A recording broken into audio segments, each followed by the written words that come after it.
last one and not least, my favorite book of all time. I finished this book in, probably 3 months ago, but it freaking blew me away.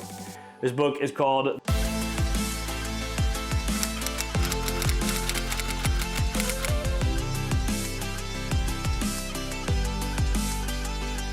What is going on, my friends? Welcome back to another episode of The Morning Takeaway, aka the Inside Influence podcast. And today I want to come to you with a highly recommended, highly anticipated, highly asked question that I get. And it is that of, what are your favorite books? Or can we get a list of books that you love? Or I get a lot of questions on just the books that I read, right? And as you know, if you follow me on Instagram, on Snapchat, on whatever platform, you know that I am an avid reader, and I believe in reading to be one of the probably top 5 things in my life that helps me get a sense of clarity, helps me move forward in life, helps me kind of like decompress and just be away from life, right? It's kind of a meditation in a way. You're just,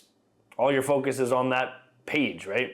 And I think if you look into, and what really got me into reading was, looking into all these not ranking, but just successful entrepreneurs or people that I look up to or whatever, that, it was always kind of in their routine, and it's something I'm obsessed with, is just kind of learning the habits, rituals, and routines of people that work for them. And as you know, I'm avid on the routines as well, but reading always kind of came up as one of the biggest common denominators for people that I have seen.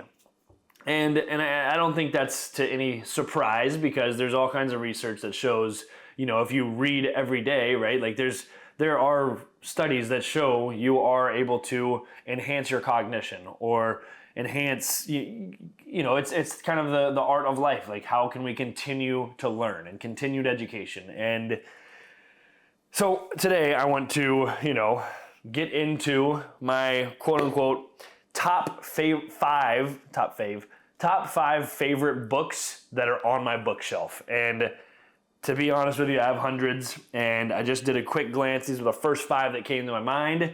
And as I look at them, I kind of recognize, and believe me, I have books that are anywhere from, I actually don't read, no, that's not even true.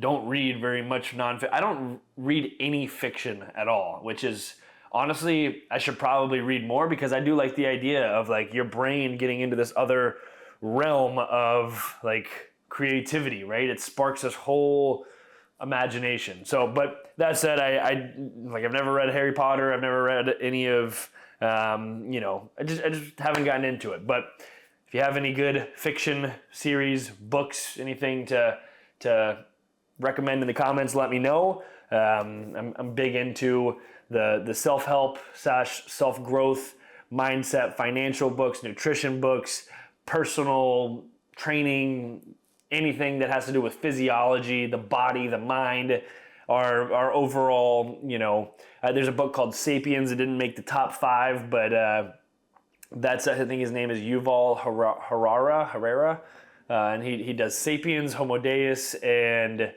I'm forgetting the other one. But that I read Sapiens. That was a very interesting, look into the past of human beings. Anyways, I'm getting off track, but just to give you that background, I read a lot of different stuff, but as I look at these 5 books, I kind of realize they have a very common theme, and the theme is that of growth and stacking small things. And if you know me, if you've been listening to me for a while, you've been subscribed for a while, you've been following me across platforms, you know that that's kind of how I live my life. And kind of one of my mantras in life that I learned at an early age from a baseball coach was to leave the place better than you found it. And that can mean a whole lot of things. That can be, just the idea of attention to detail. And, the big one prime example that always sticks out to me is at baseball games, after the game was done, whether you win or lose, you always pick up every piece of trash. Not anybody, but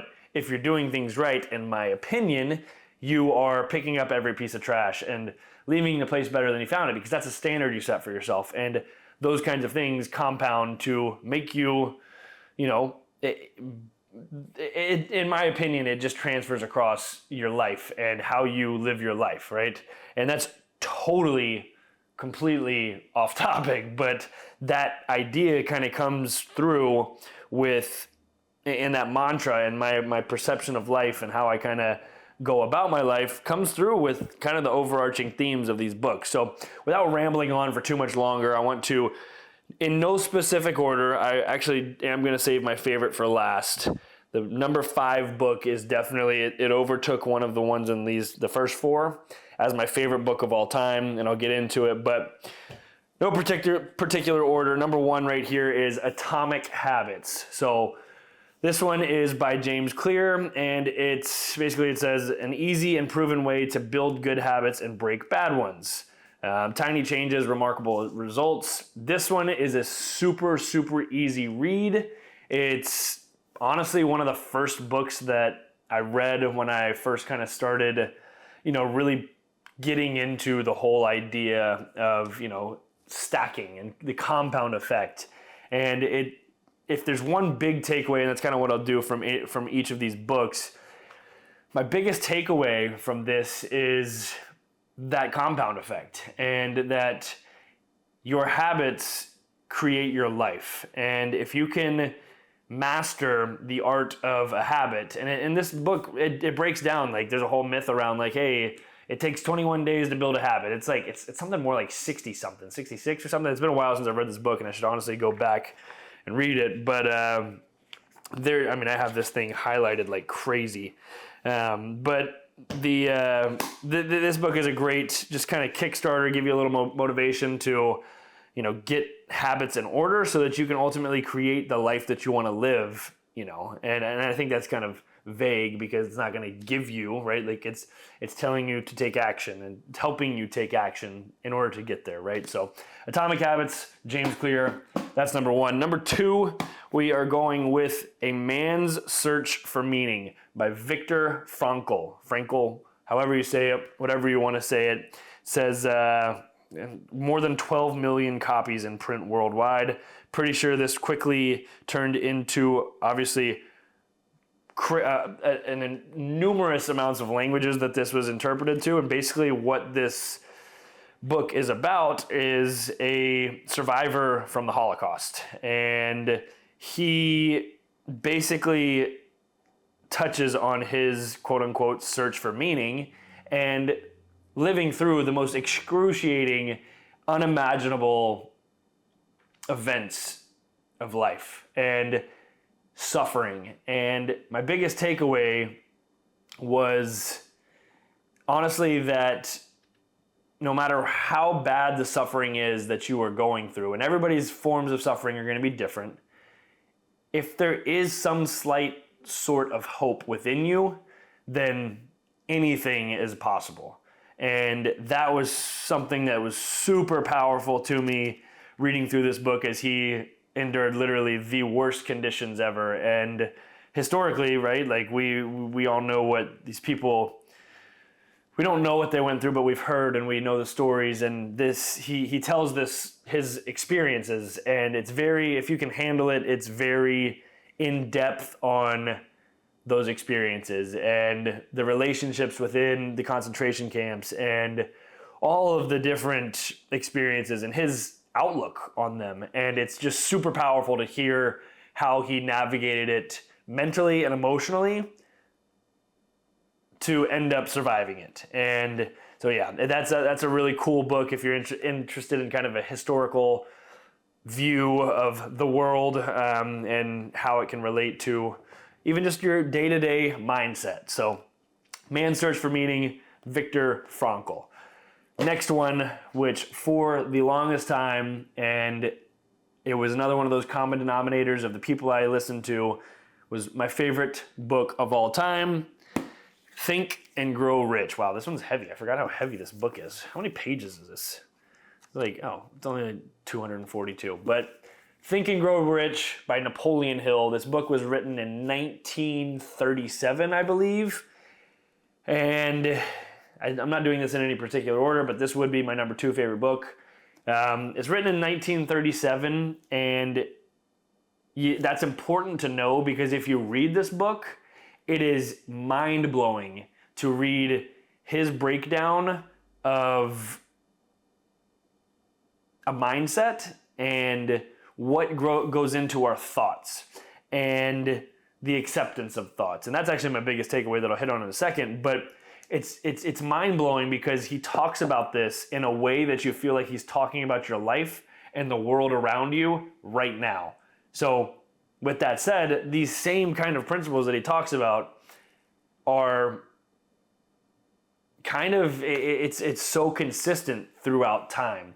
And I think it's important to talk about when he says think and grow rich, he's not talking about successes in money or a financial gain. He alludes to it in some places, but his main thing is riches are living a fulfilled life and finding contentment within that fulfillment. And I think that's super powerful to know because not everybody's goal in the world is to get rich, right? It is more of that idea to find contentment and fulfillment in your everyday life, right? In that joy within. So to hit on my biggest takeaway, I would say one of the things that he talks about is how we have so many thoughts a day. And if we choose, we have the power to choose to accept our thoughts. And I remember reading that part of the book and it just sticking with me. And I've always kind of kept that with me now. It goes down to the most minimalistic view of that thought in the sense of like, if I pick up these 60-pound dumbbells and I tell myself I'm going to do 10 reps, well, if I accept the fact that I'm going to do 10 reps, then I'm probably going to do 10 reps. If I don't accept that, then I'll probably allow myself to not do 10 reps, right? And that's not to say that, hey, they're too heavy for you, right? Like we have to be realistic, but if you accept those 10 reps, then you're going to be able to at least push yourself as hard as possible to try and achieve that, even if you have a spot, right? And let me be clear, he's not talking about weightlifting in this book. That's just one of the comparisons that I drew, analogies, I guess, that was kind of in my brain. And now that I think about it, it's kind of a terrible example, but I think you get the point. And the idea of accepting whatever thoughts come in your brain, whether they're positive or negative. Hey, somebody's putting out some negativity. Are you going to choose to accept that negativity in you? Or are you going to choose to accept the alternate choice of, hey, they're putting negativity out. I'm going to choose to accept positivity instead of negativity, right? So that's a great book. I think just to, I'm just going to read, I just flipped to a random page. I'm going to read something that I've highlighted. It says, quote unquote, no two minds ever come together without thereby creating a third, invisible, intangible force, which may be likened to a third mind. And that is literally in the chapter.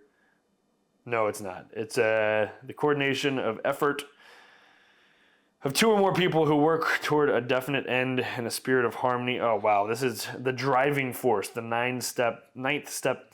I'm getting too deep into this. I probably need to read it again. But that's number 3. Number 4, before I get to my ultimate all-time favorite book that overtook Think and Grow Rich, this book is within the realm of nutrition. And it's by Jessie. I'm going to butcher her name. Her name is Jessie Inchauspé. Inchauspé. She goes by Glucose Goddess on Instagram. And if you hear me talk about eating your foods in the right order, or or having apple cider vinegar, or these kind of nutritional hacks, I got it from this book. And I've done all kinds of research thereafter reading this book because it had that much of an impact on me. So this book is called Glucose Revolution. It was quickly one of my favorite. It is my favorite nutrition book because, and to get into my main takeaway, she does a very good job of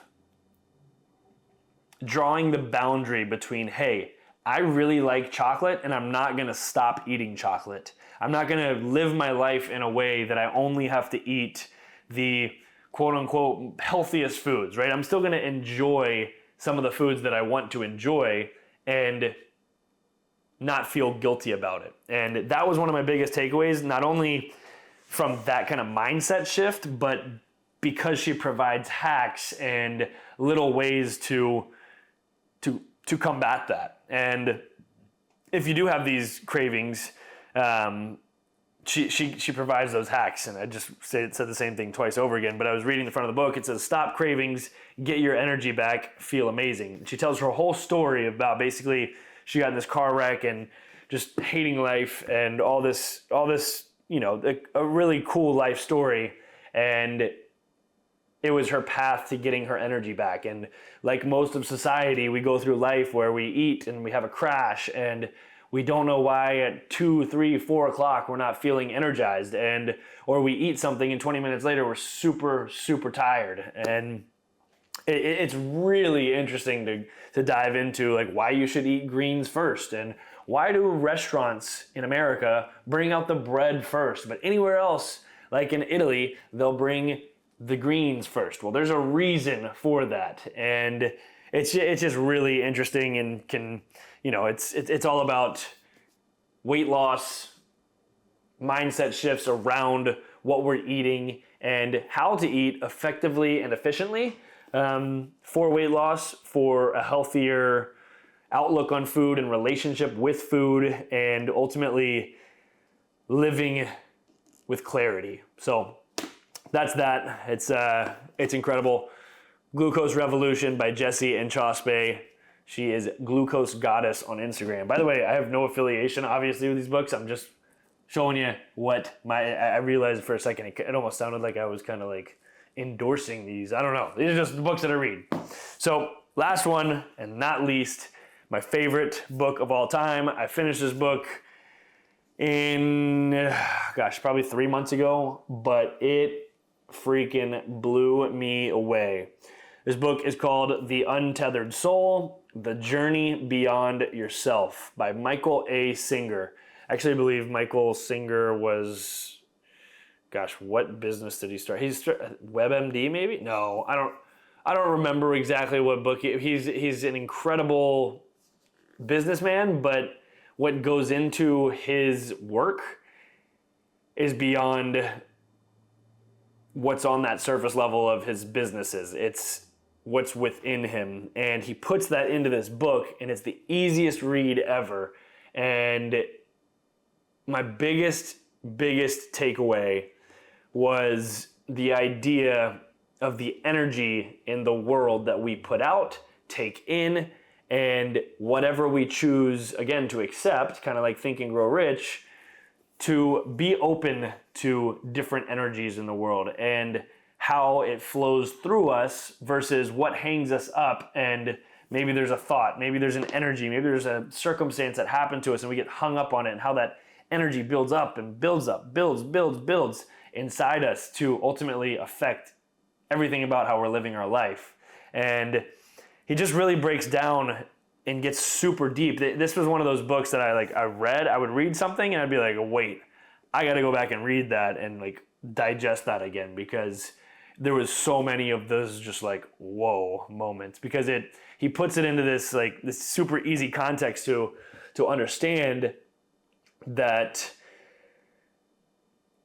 whatever circumstance might be happening, it's easy to digest. I don't know where I was going with that, but it's just very applicable. And the idea that everything starts with you, and he hits on the idea of your true self and consciousness, the seat of self. And literally, I think the first chapter is called Who Am I? And like asking ourselves the question of who am I? Because it's not Nick Walker on the surface. Who is Nick Walker? Who am I? And the true answer to that is the consciousness inside.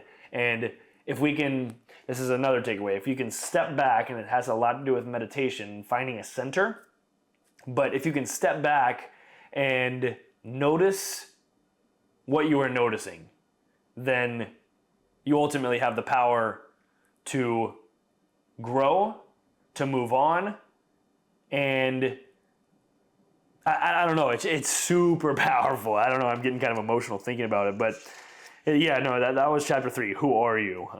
It goes through part 1, awakening consciousness. Part 2, experiencing energy. Part 3, freeing yourself. Part 4, going beyond. Part 5, living life. And I will completely tell you, I heard Tony Robbins and his wife talk to Michael Singer on a podcast together that chapter 17 ultimately changed Tony Robbins' his wife's life and really hit Tony Robbins as well. That chapter was titled Contemplating Death.